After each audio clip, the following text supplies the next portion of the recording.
Today we are going to start with chapter number 11 mythological creatures. कुछ पौराणिक प्राणी है जिनके अबाउट हम इस चैप्टर में डिस्कस करेंगे. So let's start with the chapter. Many creatures like fairies, elves and monsters have been created by man in their story. Mention of many such creatures can be found in the stories of different countries. तो बहुत सारे प्राणी जैसे कि fairies, परी, राक्षस और ये सब जो है वो हमने स्टोरीज में देखे हैं. ठीक है, तो बहुत सारे शहरों में इनकी स्टोरी हमें देखने को मिलती है. अलग अलग तरह के प्राणियों के बारे में हमें देखने को मिलता है. Almost all these creatures have magical powers. Some are good and some bad. तो क्या है, ऑलमोस्ट जितने भी प्राणी हैं जो है वो सब अपनी अपनी मैजिकल पावर के साथ हैं. तो सभी के अंदर अपनी अपनी जादुई शक्तियां हैं.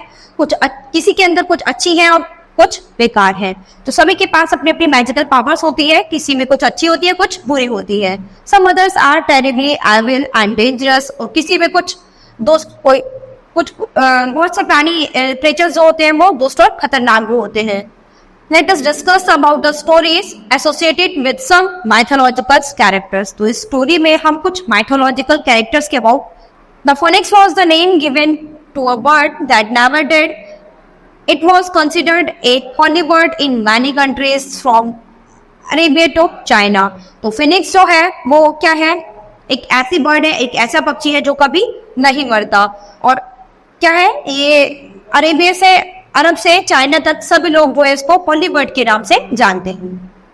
The phoenix was said to be a beautiful bird as large as an eagle with red and gold feathers. तो फिनिक्स जो है वो एक बहुत सुंदर बर्ड है, बहुत सुंदर पक्षी है जो कि बहुत बड़ी है, एकदम चील की तरह, और इसके लाल और सुनहरे पंख होते हैं.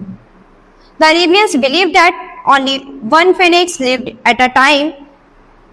It could live as long as 500 years. तो क्या है, अरेबियंस लोग जो है उनका विश्वास है कि एक समय में केवल एक फिनिक्स ही जीता है. और उनका मानना ये है कि इनकी जो लाइफ है ये लाइफ लोग 500 साल तक रह सकते हैं. The Chinese believe that it was a very gentle bird. Chinese लोग मानते हैं कि ये बहुत ही जेंटल बर्ड है. It crushed nothing as it landed on the ground. It ate only dewdrops. तो क्या है, ये जैसे ही जमीन पर निकलते हैं तो एक क्या है, ये किसी को भी कुचलते नहीं है और ये केवल ओस की बूंदे ही खाते हैं. According to them, the phoenix had a large bill, the neck of a snake, the back of a tortoise, and the tail of a fish. It was a colorful bird having black, white, red, and yellow feathers. तो इनके according Phoenix जो है वो उनका एक बड़ा bill होता है और उनकी गर्दन जो होती है सांप की तरह होती है, कछुए की तरह इनकी पीठ होती है और मछली की तरह इनकी पूंछ होती है. और क्या है, ये एक कलरफुल बर्ड की जैसी होती है. कुछ काली होती है, कुछ सफेद होती है, कुछ लाल होती है, कुछ येलो. तो सभी के पंख जो है वो अलग अलग होते हैं. किसी के लाल, पीले, रंग बिरंगे इनके फेदर्स होते हैं. Basilic is the common name for a genus of lizard of the helmeted or cascade-headed iguana family. तो इग्वाना फैमिली में जो है एक छिपकली प्रजाति का बेसिलिक को एक छिपकली प्रजाति के नाम से हम जानते हैं. The word Basilic means little king. तो बेसिलिक का मतलब जो है वो छोटा राजा है. The basilisk is said to be the king of the serpents. तो बेसिलिक को कहा जाता है, इनको सांपों का राजा माना जाता है. It lived in the Libyan desert and was considered to be very big. Basilic could not only kill with its poisonous bites but also with its breath or even with the glands from its evil eyes. तो क्या है, ये रेगिस्तान में रहते हैं और ये इतने जहरीले होते हैं कि केवल इनके काटने से ही लोगों को जहर नहीं फैल सकता, इनकी सांस लेने से, बल्कि इनकी क्रूर आंखों से, अगर ये अपनी खतरनाक आंखों से लोगों को देख लेते हैं तो उससे भी लोगों में जहर फैल जाता है. Plants wilted whenever basilics passed by. Basilic was filled with so much poison that even if a person attacked it with a weapon, the poison of the basilic would travel through the weapon and kill the person. तो क्या है, जब basilic पौधों के पास से गुजरते हैं तो पौधे भी मुरझा जाते हैं। तो बेसिलिक जो है उनके अंदर इतना जहर भरा होता है, इतना जहर भरा होता है कि जब कोई शिकारी उनका शिकार करते हैं तो जिस हथियार से वो उसका शिकार करते हैं उस हथियार के माध्यम से ही उनके अंदर जहर फैल जाता है। A basilic could only be killed if it heard the crow of a cock or if it is saw its own reflection। तो बेसिलिक को केवल जो मुर्गा होता है उसकी मुर्गे के बांग से ही मारा जा सकता है, या फिर अगर वो अपनी परछाई को, अपने रिफ्लेक्शन को देख ले तो इसके द्वारा इनको मारा जा सकता है। Basilics could move rapidly on their hind legs. In fact, they were known for crossing still waters in a nearly upright position। तो क्या है, इनके जो पीछे के पैर होते हैं वो बहुत ही मजबूत होते हैं और जिनसे वो पानी में भी आसानी से चल सकते हैं। This surprising ability has led to the widespread belief that basilics were able to walk on water. Actually, the hind foot provides the forwards and upwards thrust at any given moment an inch or more underwater। तो क्या है, इन पैरों की वजह से ही ये क्या है, जितने ज्यादा है वो पानी की गहराई तक ये चल सकते हैं। Basilics grow to about 70 centimeter most of the length, being in slender whip-like tail। तो क्या है, ये 70 सेंटीमीटर तक ग्रो सकते हैं और ये इतने लंबे होते हैं कि इनकी पूंछ जो है, इनकी पूंछ की जो लंबाई होती है वो सबसे ज्यादा होती है, जिसकी वजह से इनकी बहुत ज्यादा लंबाई दिखाई देती है। Their back legs are particularly well developed so that when at rest they squat like fours। तो क्या है, इनके बैक लेग्स जो हैं वो इतने आरामदायक होते हैं कि जिसकी वजह से ये मेंढक की तरह आराम से बैठ सकते हैं। The literal meaning of the word unicorn is one horn। In Europe, the unicorn is believed to be a beautiful and spotlessly white horse with a single horn producing from its forehead। तो क्या है, unicorn का literal meaning, वास्तविक meaning क्या है, एक Singh. Europe में unicorn को जो है वो बहुत ही सुंदर और एक वाइट घोड़े के नाम से लोग जानते हैं, क्योंकि इसमें क्या है, इसके फॉरहेड पे, इसके माथे में से एक सिंह निकला हुआ है। It is believed that this horn has magical properties। It was said that if the horn of a unicorn was ground into powder, it would be used as medicine for bad diseases। तो क्या है, लोगों को, वहाँ के लोगों को विश्वास है कि यूनिकॉर्न के पास कुछ मैजिकल प्रॉपर्टीज है, इसके पास कुछ जादुई शक्तियां हैं, और क्या है, वो समझते हैं कि यूनिकॉर्न के उससे, यानी उसके सींग से जो पाउडर निकलता है उससे बहुत सारी बीमारियां ठीक हो सकती है। तो उसके से जो पाउडर निकलता है उससे उसको लोग बीमारियों को ठीक करने में भी यूज करते हैं।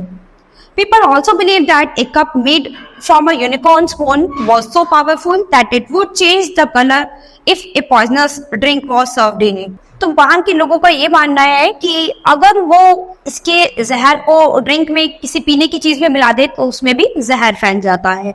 इन जापान एक creature similar to unicorn was called the kirin. तो जापान में यूनिकॉर्न की तरह ही एक सेम क्रिएचर, सेम प्राणी है जिसको वो किरिन के नाम से जानते हैं। The kirin was said to have wings and could fly.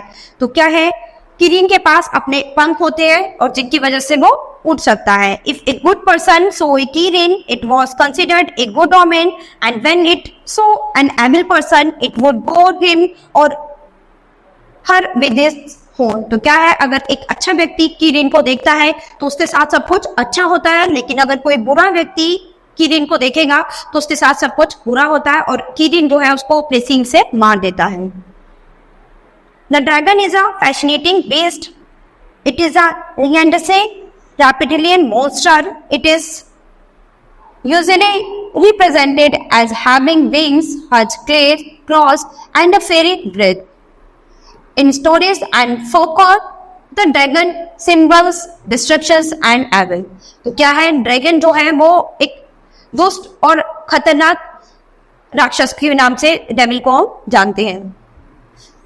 The ancient Greeks and Romans believed the dragons had the ability to understand and convey to mortals the secrets of the earth। In Europe, dragons were described as huge and ugly monsters। तो Europe में भी dragons को जो है वो बहुत ही ज्यादा खतरनाक मॉन्स्टर के नाम से जानते हैं, खतरनाक राक्षस के रूप में जानते हैं। They had tails like snake, had bat-like wings and sharp claws like lions। तो क्या है, वो उन्हें लगता है कि इसकी सांप की तरह पूंछ होती है और चमगादड़ की तरह इसके पंख होते हैं और शेर की तरह इसके पंजे होते हैं। The dragons, which could even breathe fire, stood for evil and destructions. These dragons would burn the cities, kill people and take away treasures. तो ये ड्रैगन जो है वो इनके अंदर आग लगाने की भी क्षमता होती है और ये क्या है, ये फायर कर देते हैं, आग शहरों में आग लगा देते हैं, लोगों को मार देते हैं और वहां पर लूटपाट कर लेते हैं, यानी जितना भी खजाना होता है उसको लूट लेते हैं। In Christians art the dragon is a symbols of sin. तो क्रिश्चियंस आर्ट में यानी जो क्रिश्चियंस लोग हैं वो ड्रैगन को पाप का सिंबल मानते हैं, यानी वो पाप का प्रतीक मानते हैं ड्रैगन को। It is often shown as crushed under the feet of saints and martyrs, symbolizing the triumph of Christianity over paganism. तो क्रिश्चियंस लोग में जो है उनके संत लोग, उनके जो शहीद लोग हो जाते हैं तो उनके मृत्यु पे इनको ड्रैगन्स को जो है उनका प्रतीक माना जाता है, तो वहां पर इनको वो मान, तो इसीलिए वो उसको पाप का प्रतीक मानते हैं। The dragon also figures in the mythology of various oriented countries, notably Japan and China. In those countries, dragons were very different both in appearance and in characters. तो इन दोनों कंट्रीज में ही ड्रैगन को डिफरेंट वो मिला है, तो दोनों की चरित्र दोनों जगह पर अलग अलग है। They were known as the Lung.